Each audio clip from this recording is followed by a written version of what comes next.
Hello students, welcome to board exam. इस वीडियो में हम देखेंगे कक्षा 10 गणित के चैप्टर 1 यानी कि वास्तविक संख्याओं से पूछे जाने वाले बहुविकल्पीय प्रश्नों को। तो आइए शुरू करते हैं।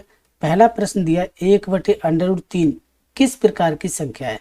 परिमेय संख्या है, अपरिमेय संख्या है, या उपरोक्त दोनों है, या इनमें से कोई नहीं।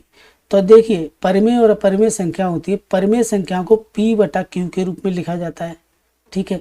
और जो P और बटा Q के रूप में ना लिखी जा सके उन्हें अपरिमेय संख्याएं कहती हैं। तो ये आपको लग रहा होगा 1/√3 है तो P/Q के रूप में नहीं। देखिए, अंडर एक तो है परिमेय संख्या और बटा √3 ये अपरिमेय संख्या है। अंडर रूट यानी कि जिस संख्या को हम रूट से बाहर न निकाल सके, जिसके खंड करके हम रूट न हटा सके, तो वो संख्या अपरिमेय संख्या होती है। अब मान लो यहाँ पर रूट 25 है, 25 है तो 25 को क्या हम रूट 5 × 5 लिख करके 5 इसको हटा के रूट हटा के 5 लिख सकते हैं ना। तो ये हमारी परिमेय संख्या है। लेकिन √3 को हम बाहर नहीं निकाल सकते, तो ये कैसी है? अपरिमेय संख्या है। और दूसरी बात, अगर हम किसी परिमेय संख्या का अपरिमेय संख्या के साथ गुणा करें या भाग करें या फिर जोड़ करें या फिर घटा करें, कुछ भी करें, तो उसका जो आंसर आएगा, उसका जो हो गुणा करेंगे तो जो मिलेगी संख्या वो अगली हमें वो मिलेगी क्या? अपरिमेय संख्या। भाग करेंगे तो भी वो क्या संख्या मिलेगी? अपरिमेय संख्या मिलेगी।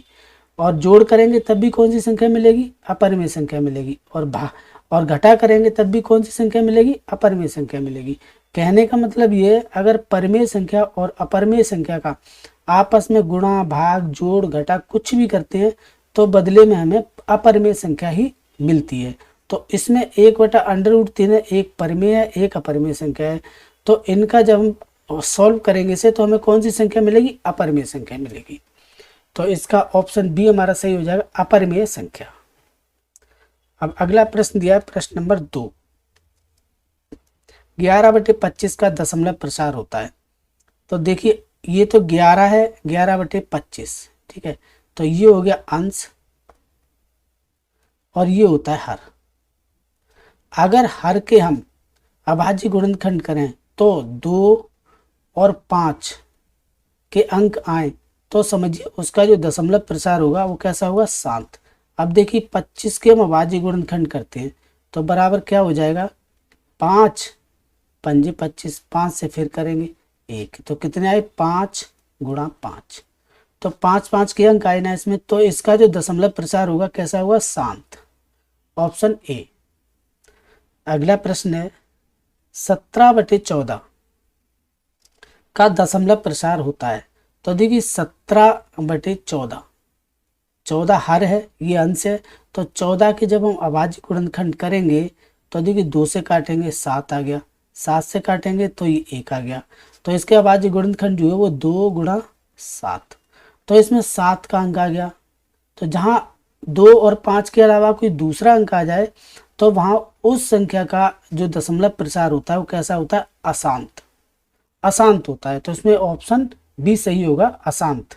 अगला प्रश्न है, सबसे छोटी भाज्य तथा अभाज्य संख्याएं होती हैं। सबसे छोटी कैसी? सबसे छोटी भाज्य संख्या और अभाज्य संख्या। अभाज्य संख्याएं वे संख्याएं होती हैं जिनको हम अगर काटें तो उनके जो गुणनखंड हो सिर्फ 2, 1 और स्वयं। यानी कि जैसे 2 है, 2 को अगर काटेंगे गुणनखंड करेंगे तो या 1 से कटेगी या 2 से, ठीक है। अब अगर हम 6 ले लेते हैं, 6 को अगर काटेंगे तो 1 से कट जाएगी और ये 2 से भी कट जाएगी, 3 से भी कट जाएगी और 6 से भी कट जाएगी। तो इसके अभाज्य गुणनखंड कितने हो गए? 1 2 3 6, यानी कि 4 से कट गई। लेकिन ये जो अभाज्य संख्याएं होती हैं सिर्फ 2 से कटती हैं, या स्वयं से या अपने आप, स्वयं से या फिर 1 से।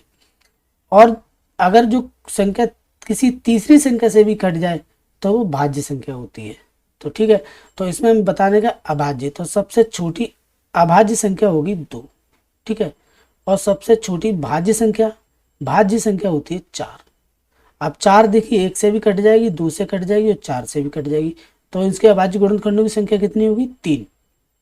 और जिनके अभाज्य संख्या गुणनखंड 2 होती है, गुणनखंडों की संख्या 2 होती है, वो अभाज्य संख्याएं होती हैं। तो इन जो संख्या कौन सी होंगी? 2 और 4। तो देखिए 2 और 4 ऑप्शन डी में है, वो 2 और 4।